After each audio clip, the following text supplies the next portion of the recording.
Welcome to Something to Say, where we bring voices from diverse backgrounds who will share their unique stories and perspectives on finding their passion and provide insights on how you can find yours. Join us as host Greg DeShields guides us through this enlightening journey.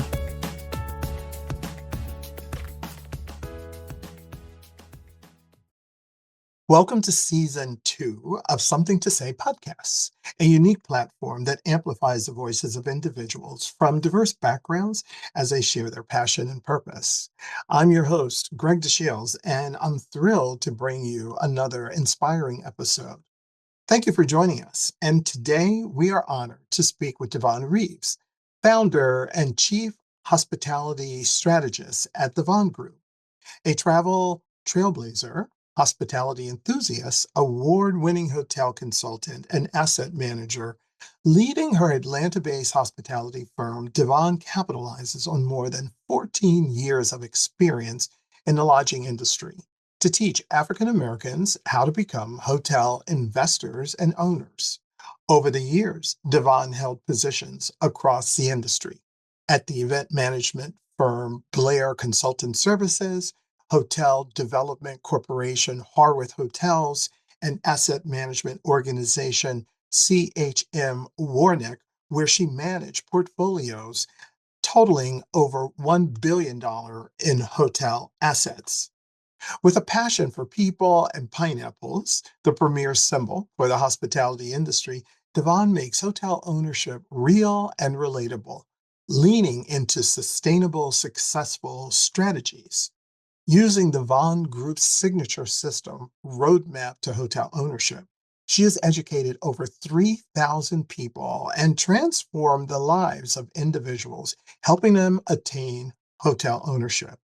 A proven leader and trusted advisor, Davonne has been recognized by organizations like the International Society of Hospitality Consultants, Hotel Management Magazine, and Hilton Hotels and Resort. As a Philadelphia native with deep roots in the Atlanta community, she remains engaged with her alma mater, Georgia State University, where she obtained an BA in sociology. Welcome, Davonne. So, good morning, Davonne. I am so glad you are participating in one of the Something to Say podcasts. And I will say you have been on my list for a while. I'm glad I'm finally, I'm grateful to be on your list. And then even more grateful to actually be here talking to you. You know, it's really funny because I have just watched your career aspire. I've seen so many of the acknowledgments that you've gotten, and certainly how you are taking the hospitality and hotel industry by storm.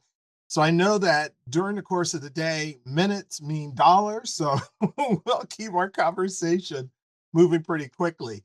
So listen, the way that we conduct our podcast here, certainly we'll engage in industry questions, and we'll want to get to know you a little bit more personal so that our audience can connect with you. But we love to start with icebreaker questions. So Okay. you up for that? Yeah, let's go. Let's have some fun. All right. So our first icebreaker question, I actually love this one, is what is your favorite childhood memory? You know what? So my dad, who's no longer with us, when I would go to Philly to visit him, he loved, because I was born in Philly, but we moved to Georgia. And so when I go back to visit my dad in Philly, he loved music. And so my favorite childhood memories would be us in a car and he's like beating on the steering wheel like it's a drum, and just, playing like the air guitar. So he was a huge P-Funk. He loved Stevie Wonder and the Temptations, and like during the Christmas time, he would sing Silent Night by the Temptations, and then he will always try to get, the low bass when he goes really low. I can't think of the singer right now, but he would always try to get. Well, it's really interesting you say that, because that childhood memory, or certainly the kind of music that he preferred, is very much aligned with my childhood memory in music as well. So he's got really good taste and left you with a good impression of that as well. So for someone of your success, this particular question I think is always very insightful for our audience. So, what was your biggest failure and what did you learn from that? You know what? Actually, my biggest failure was when I worked at the Hyatt Regency Atlanta. I think when I first met you, I either worked at the Hyatt or I was at Horwath HTO. Either way, I think I first met you in that. But my biggest failure when I worked at the Hyatt, they had a position called the VIP manager, and it was a position that I really wanted. I prayed for it, and it was just for me to work and help VIPs, the VIPs that would come through. And I just knew I was going to get that position because I was already taking care of the VIPs anyway.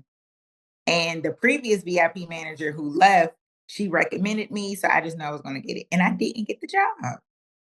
And I was heartbroken. I was devastated. And I really felt like a failure. Right.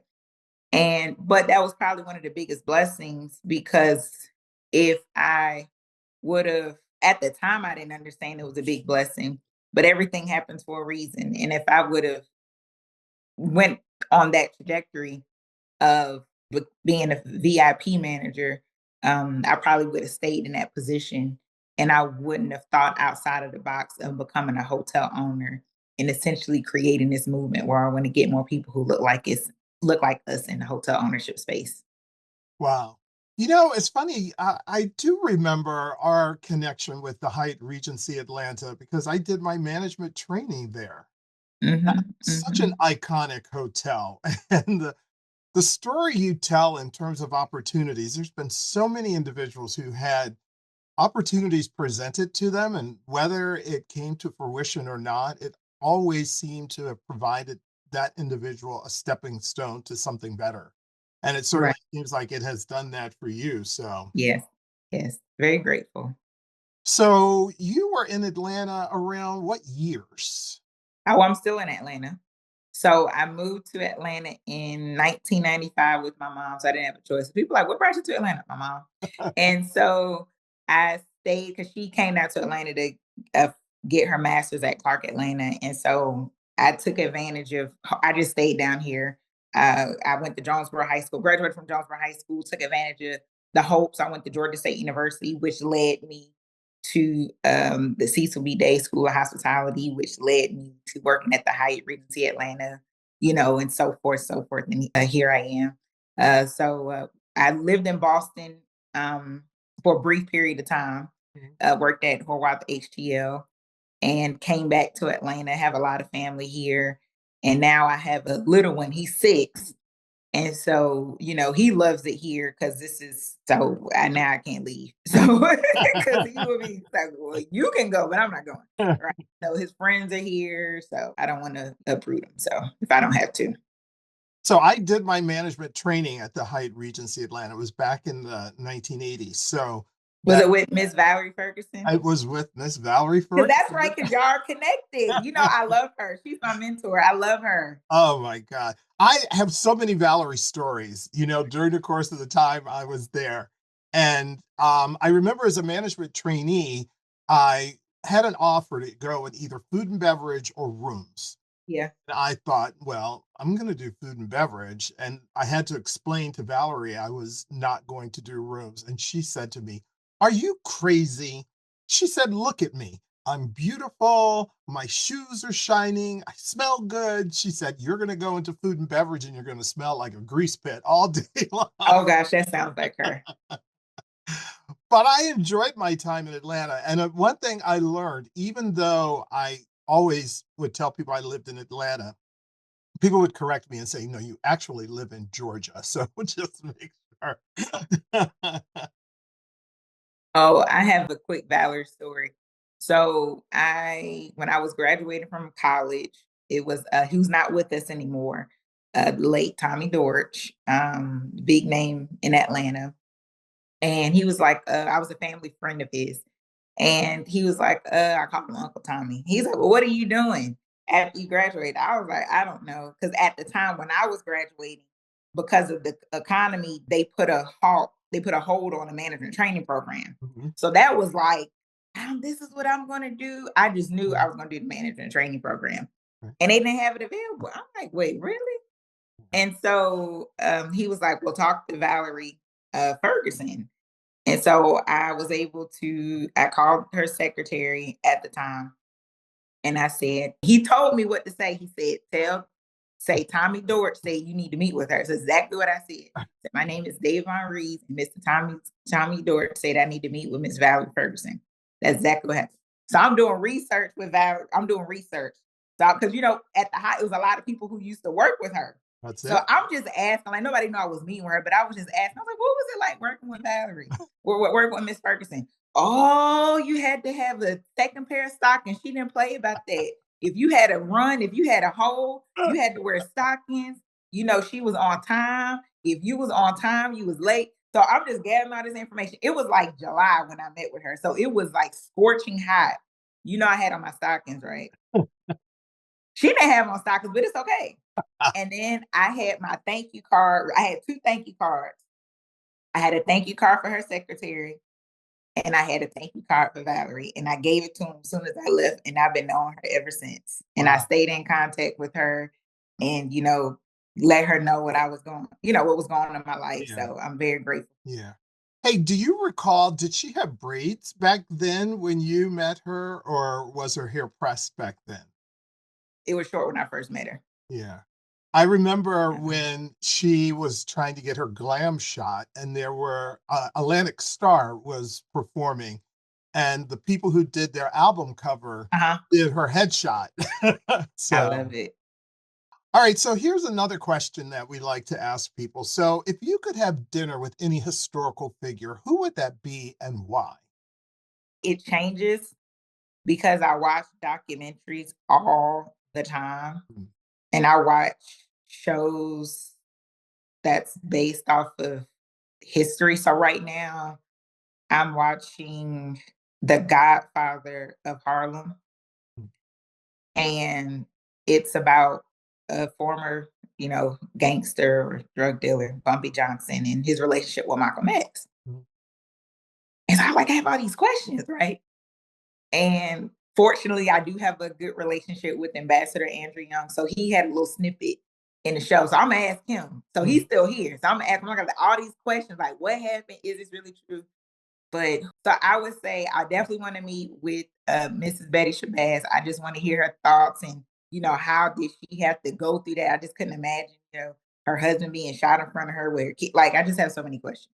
And her birthday is the same day as mine. So I feel like we would just get along great. We're both Geminis. I think it'll just be some great chemistry. I would love to sit and ask questions to Mrs. Coretta Scott King. I just admire her, her strength. I would love to sit and chat with her. I would actually love to sit and chat with Jackie Kennedy too.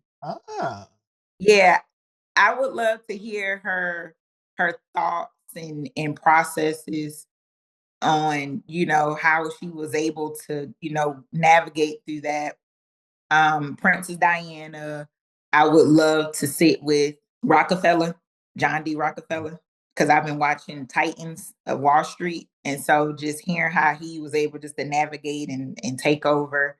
JP Morgan, Cleopatra. So I would just I love history. So I would just sit there and just ask them, Nefertiti. I would just be like asking them all these questions and how did they come up with this? Of course, Malcolm X and Dr. King. I would just love just to sit there and pick their brain. And I'm like, y'all get ready, get tired of me, because I'm about to ask y'all 1,000,001 questions, because I just want to know, like, what was your brain? Right. How did you feel? How did you move? And fortunately, I know people who were close to some of them, but it's still different when you ask them, like, how did you feel during that moment?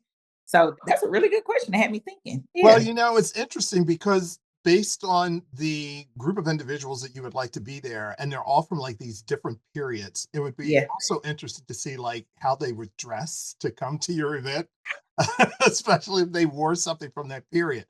But here's the follow-up question we love to ask. What would you serve? Oh, one, I forgot Hilton. Hilton and Marriott. I would love to meet them.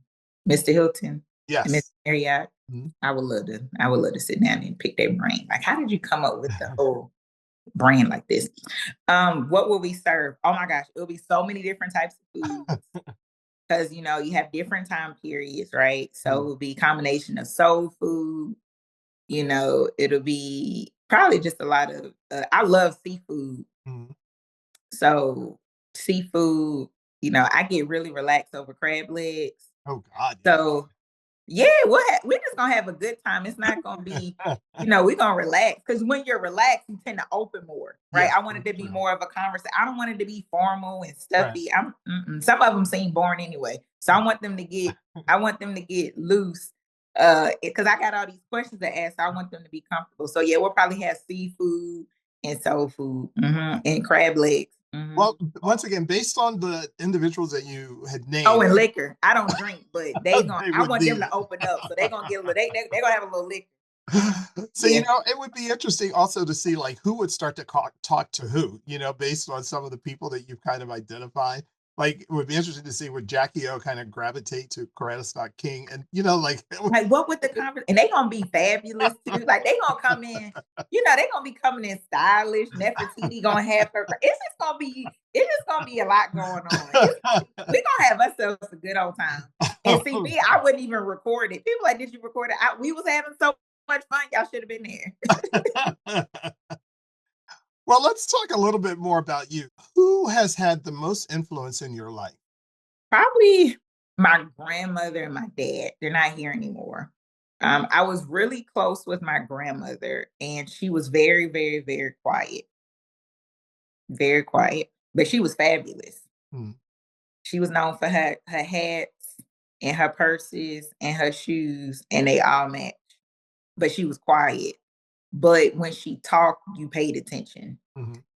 And she taught me a lot of life lessons that I get now that I didn't get growing up, and I think it helped me along the way in my life, and it helped me with relationships by being nice to people, Mm. you know, treating people like you want to be treated or better. She's very thoughtful. Like she was very so for when she got older, she couldn't write her thank you notes Mhm. or her Christmas cards. Mhm. And so I would have to write her Christmas cards.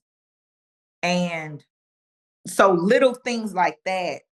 Now, I do thank you cards, and going back to sending that thank you note to Valerie Mhm. and her assistant at the time. People my age, they weren't doing that. They wouldn't have thought to thank the secretary. Nobody really thinks that because to them, that's your job. They're thinking, oh, Sure. let me get to the most important person, right? Right. I would say my godmother too. She's not here. I don't know if you remember her. She's from Philly. She did a lot of event planning. Vera Blair. Yes, I remember her. Yeah, that was my godmother. Oh. And so she passed, and so she passed along. So she didn't see me where I am now, but just little things like she taught me to prep with that meeting for Valerie. Actually, I think she was the one who told me to thank the secretary because she told me about political mapping. So to kind of help me navigate the corporate world as a Black woman, my dad was very influential. He's a process person, and my dad was really big on communication. Mm. And growing up, that wasn't, but to him, it was huge. And I understand why it's important to communicate because he's like, Davonne, people don't know what you're thinking. So the only way that they can understand what you're thinking is if you have to communicate it, right? Mhm. And he was he was a Philadelphia fireman. Mhm. And he was very wise, but he was very funny and he was very honest. My grandmother, she was really clean and neat. Like that was her thing. Mhm. My grandmother was really hard on me growing up. Like every day we had to make up our bed. Those are little things. But when I thought about it, when you wake up and you make up your bed, that's an accomplishment for the day. Mhm. Mhm. She was big on completing things. Those are little things that we don't think about, but I didn't realize that I'm big on completing things. Like I don't like giving up. My grandmother loved doing her best. Like she was a perfectionist, borderline perfectionist, and just little things that she had me to learn to help take care of her. I always say she raised me to take care of her. And that makes a difference. It truly does. Absolutely. Wow. Absolutely. It's funny, as you kind of describe them, I remember the influence that my parents both had on me. My father was a boxer, and because he was a boxer, he tends to fight regardless Oh, wow. how his body feels. It's more of the mind, that would want to move forward. And then my mother was one who always wanted better. Mhm. And because she always wanted better, I always combined the two of them together Mhm. who I am, to have that fight and always aspire for something better. Mhm. All right, so let's talk industry. So, can you discuss some misconceptions about the industry that you would like to clear up? A lot of people don't realize the power of our industry. I don't think a lot of people appreciate our industry with the hotels and just the hospitality industry in itself. Restaurants, travel, hotels. It's needed, and I think sometimes people they don't think about it. The workers, the talent. People are typically rude, when they're waiting to get into their room or when they're hungry, Mm, right? And so being in the front of it, we get the brunt of it. It's a 24-hour business, as you know. mm, It's a lot of hard work. It's a lot of thankless nights. It's very stressful, but it's also rewarding. And I think a lot of people, they don't understand the different components of the hospitality industry. They just think, oh, it's just, checking in and out gas. But, the hospitality industry, it has a role for everyone. You mm, want to be in technology, if you want to be an architect, if you want to be in interior design, if you want to be an owner, if you want to be a broker, if you want to be in food and beverage, if you want to be an event. So it touches so many different components, and a lot of people don't realize that. mm, And so that's one of the benefits and rewarding. mm. And that's why I love the industry so much. I love the people. I've met so many people along the way, like yourself, in the industry, giving back to the students. I love giving back to the students. Mm. And it's one of the few industries where you can start off as a front desk agent and literally become a general manager or owner. That's right. Not too many industries where you can work your way up.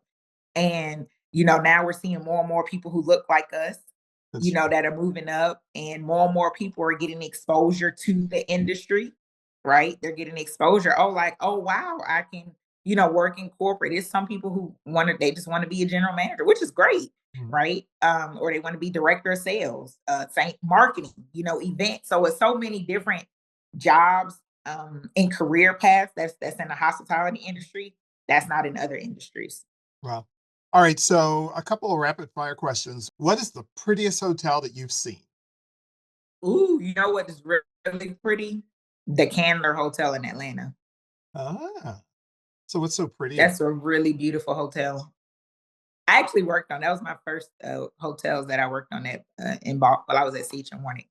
it? It used to be an office building, and it was founded by Asa Candler. Like, I think it was built in the like early 1900s. He was one of the first. He was either the founder of Coca-Cola or like one of the first CEOs or something like that. Mm, And he helped build the Atlanta airport to what it is now. mm, And it was just so ornate with the chandeliers, and it's just so beautiful. And they kept a lot of the historical components of it, especially with the statues in it. So that's probably one of the most beautiful hotels. Again, I'm a history buff. So I love history. So when you walk in, it's like you're stepping into history. yeah. I just love history.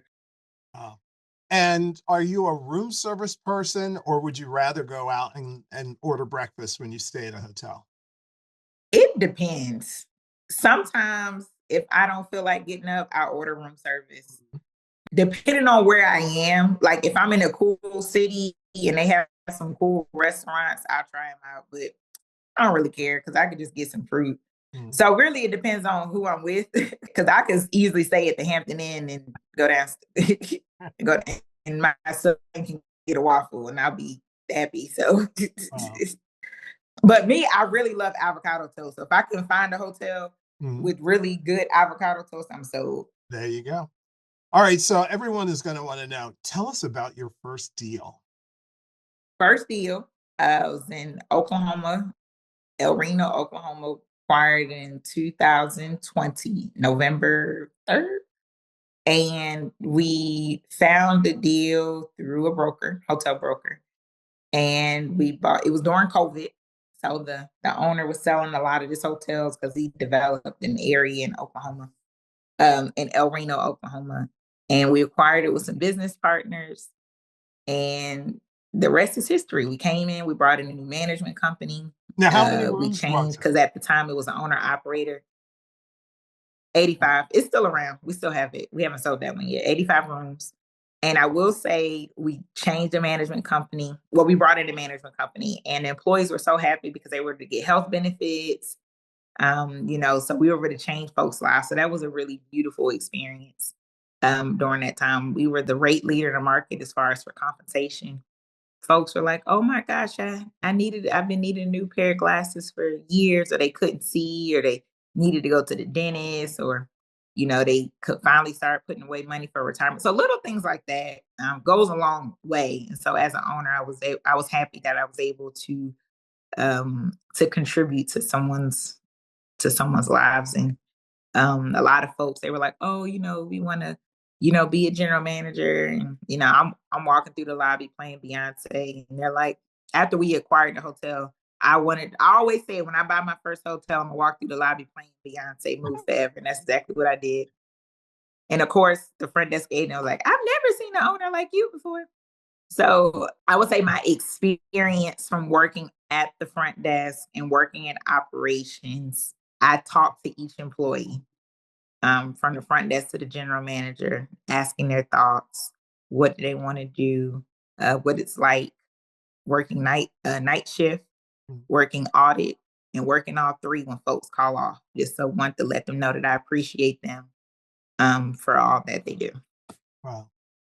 All right. So I know this might be hard to go back and remember, but you're in a really high-powered business meeting and you're discussing finances and buying a building. So, all right. So what did you wear? Like, how did you do your hair? Like, how did you go into that meeting with all the confidence to say, "I'm here to do business"?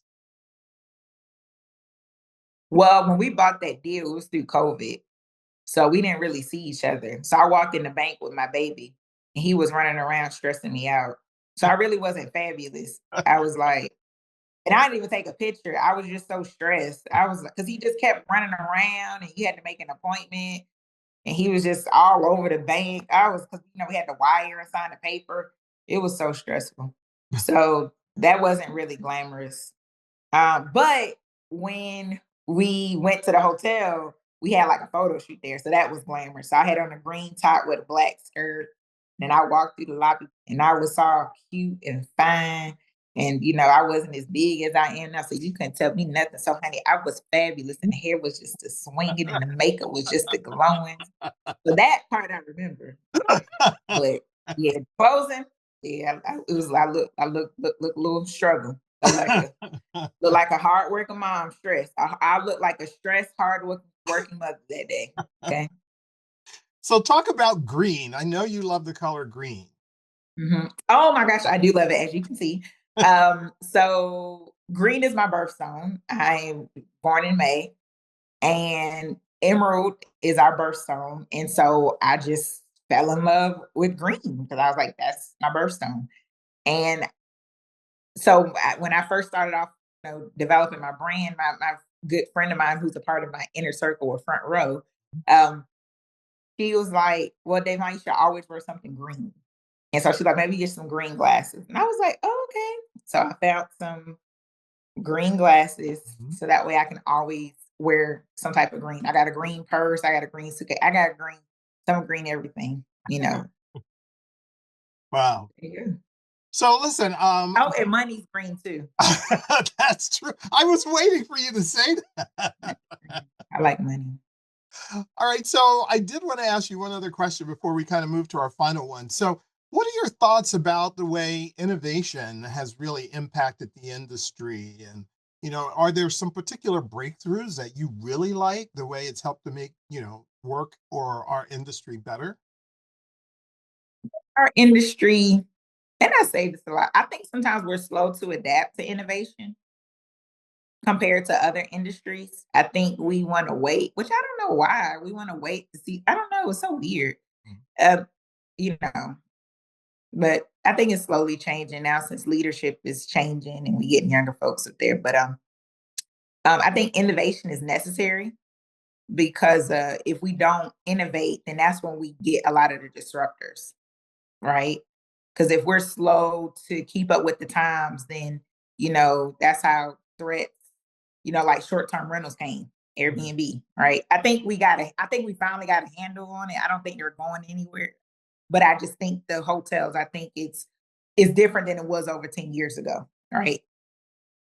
Same thing with OTAs, right? Oh, they're not going anywhere, and now we have to give them a percentage of each rate, right? Um, Innovating, looking for new talent and for new owners. I think we're still struggling, and I think we're getting a lot better than it was 10 years ago, and I'm sure you can agree, right? So getting innovative and keeping that guest and retaining that guest and marketing to that guest. I think with the different brands, I do say sometimes we don't need to get too innovative because sometimes we just have too many brands and it's too confusing. So I'm in a hotel space and I get confused. So I know the guests will get confused. Like sometimes we just don't need any more brands. It's enough out there. The technology, AI, ways to make the talent experience better. I think sometimes we focus so much on the guests, but we really need to focus on the talent because the talent is why people are going to come back. Like, I think they have now where, like, I saw it online where you can check in and it was somebody from India. Some people, they had mixed reviews on that, right? Some people were like, no, and I still like to talk to people, I'm along that mindset. I really want to be able to engage with someone who has a local knowledge and can tell me about the restaurants, right? Yeah, attractions. Yes, exactly. So some people they don't want that. Some people they just want to tweet and say, I need towels. They just want to send the hotel a DM, or now they have the text. I do like that. As soon as you check in, you get a text, so you can text and say, hey, I need some towels or whatever. But so I do like that. I do think we're definitely growing in the right space when it comes to innovation. I think we're doing better. Folks are coming in from outside the industry with different ways to innovate. I don't think AI is going to replace the industry in itself, right? I know there are a lot of places where you can check in and you don't need anybody there. But there are some people who pay extra for amenities and services that only humans can provide. Right? Who I think they have it now where you can get massaged by a robot. I saw that. Some people may not want that, right? You know what I mean? So some things, some people want to go to a spa and they want to relax. And some people they want turn down services, they want they don't. So it's a lot of things that AI just won't be able to, you won't be able to replace it with AI. You're still gonna have to have that touch. So my thoughts on innovation is I embrace it, I love it. Right. I think it's definitely needed. I think we need to the biggest thing is really understanding the customer and the talent on what they really want and what they will make their lives easier, as opposed to always trying to cut corners and then it end up hurting us in the long run. Yeah.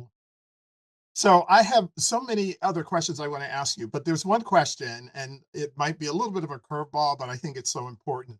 So, in the current labor market, as you probably know, there's well over 300,000 Black women who are unemployed. And the impact that has truly had in terms of talent of Black women as leaders has been, rather shocking. And you are a role model for so many Black women. So I would love to ask you, what words of encouragement might you share with them in terms of how they navigate or weather the storm, or just in general to give some insight of how don't give up the ship. There is a future, there is opportunity. That's thank you for bringing that up. I've struggled with that. Even being a role, when people say I'm a role model, I'm like, what, for real? Because I just remember being a student in one of your the sessions so at neighborhood. But I would say telling yourself that you are enough a lot of times society put it on us, especially on Black women, that we are not enough and that we're not supposed to be where we are. And so then we suffer from some suffer from imposter syndrome. Some suffer from, a lot of insecurities because society and cultural and, growing up in different families where we're not supposed to have a voice or we're not protected or we're not enough. And what I would say is that we are enough, and you have to tell yourself that you are enough and you're supposed to be there. Wherever you were supposed to be there. And a lot of times people make you feel that you are not supposed to be. So statistically, I shouldn't be where I am, right? If we go off of stats and what people think and feel and say, I am not supposed to be where I am given to where I came from. And I had to constantly tell myself that I am here because I am supposed to be here. God put me in this position to be here for a reason, and I'm very grateful. And I am supposed to be here, and I am enough. Not only am I enough, but I'm more than enough. And so I say this to my beautiful Black women, my beautiful Black sisters, my beautiful Black young girls out there. Don't, especially in a world that is constantly telling us, and we're constantly have to fight to prove that we're enough, which can be exhausting sometimes, which can bring a lot of doubts and insecurities because you start doubting yourself, thinking, "Wow, well, am I enough? Am I really supposed to be here? Maybe I have to down myself, because I don't even have as much education as some of my beautiful Black sisters out there and women out there that are like masters and PhDs, and they're still having to constantly prove that they're enough. And it's very hard, it's very exhausting. And I would just say, once you realize that you're enough and you don't have to prove yourself to anybody but yourself, because anybody know I'm a huge Beyonce fan. She constantly has to prove her, and you're like, well, dang it, if Beyonce had to prove to the world, what am I supposed to do? Mrs. Michelle Obama, she has, you know what I mean? All these different things that we have to do as Black women, that we have to prove who we are and what we can do and what we, it's exhausting. I don't want to deal with that. So to my beautiful Black women, you are enough. You are supposed to be wherever you are, and just prove. You don't have to prove anything to anybody but yourself. Wow. I knew you were going to deliver in that response, and I thank you so much for sharing your insights. It certainly is meaningful. It is powerful. And we love to conclude our interviews with that kind of message because it really serves as a way to provide influence as well as a way of connecting people with the possibility. I wanted to ask you one other thing, though.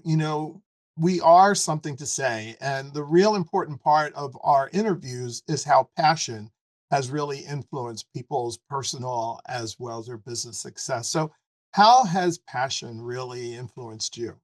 Oh my gosh, passion has influenced me so much. I think if I didn't have passion for what I'm doing, I wouldn't be doing it. For me and it's been plenty of times where I really wanted to give up because essentially I've created something that I didn't have a blueprint for. It's figuring out. I had a lot of naysayers from my own community, so dealing with that, I've helped a lot of people, close on hotel deals and no acknowledgement, right? And so you do it because of passion, because you don't worry about the naysayers, you don't worry about the acknowledgments, because going back to my grandmother, if you know that you didn't done your best, and if you know what you've done to help a particular person or to help a group of people or to do certain things, that's really all that matters. Right? So I've been placed on this earth, I feel like, for God to give me that vision to say, okay, Davonne, you want to get more people of color to look like you in the hotel ownership space. Okay, what does that look like? Right? And it has to be nothing but passion to get up and constantly do it, because I could have done something else. and not have to deal with the stress of constant things, but it makes it so much easier for other folks who want to get into the space. It makes it easier for them to have the conversation of investing in hotels because they heard Davonne talk about it, right? It makes it easier, for you to approach a brand because now you've heard Davonne talk about it and now you know where to start. Now you've invested in a hotel because Davonne talked about it, and now you brought your son or your daughter to the hotel that you invested in, and now their mindset changed because now they're like, oh wow, if my mom can own a hotel, I can own a hotel too, right? So that is passion. And when I hear those stories and when I see it and people tell me who I never even met before, how their lives have changed just because I talked about hotel ownership. Now they want to think bigger. When they tell me how, their daughter dressed up as me for Black History Month, like, I'm like, me? That right there is passion, and it's so beautiful. When I spoke to my son's kindergarten class last year. He's in first grade now, but last year, we're talking about hotel ownership, and they're going back. It's mixed. It's not all Black. It's a diverse group. But now these little kids, they're like, I'm gonna, build a Roblox hotel. So now they're planting that seed of hospitality or just things to think bigger, which led me to the creation of Vester, which is one of the first Black-owned, woman-owned crowdfunding platforms for commercial real estate where you can invest in hotels, which led to creating over 200 Black hotel owners and investors. It's just like all of that is passion.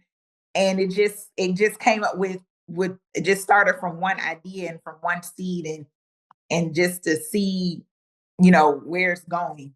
I'm just so it's nothing but passion. I'm so grateful. I'm so thankful. So, well, you truly helped to put the understanding of why we do this podcast and the impact of passion. And I could probably talk to you for, I don't know, another 2 hours because there's so many incredible perspectives, that you can share. And there's so many accomplishments that you've had. So Davonne, I want to thank you so much for sharing your passion and your insights, and your words are truly inspiring to people. Thank you. And I do think we're going to have to invite you back for a part 2 at some point. I would love it. Let's go. So thank you once again for doing this podcast. And listeners, I'd like to thank you for joining us. This is, without a doubt, one of those podcasts that you think about and you just want to play it over and over again. So stay tuned for more inspiring conversation from voices of individuals from diverse backgrounds sharing their passion. And until next time, this has been Greg DeShields.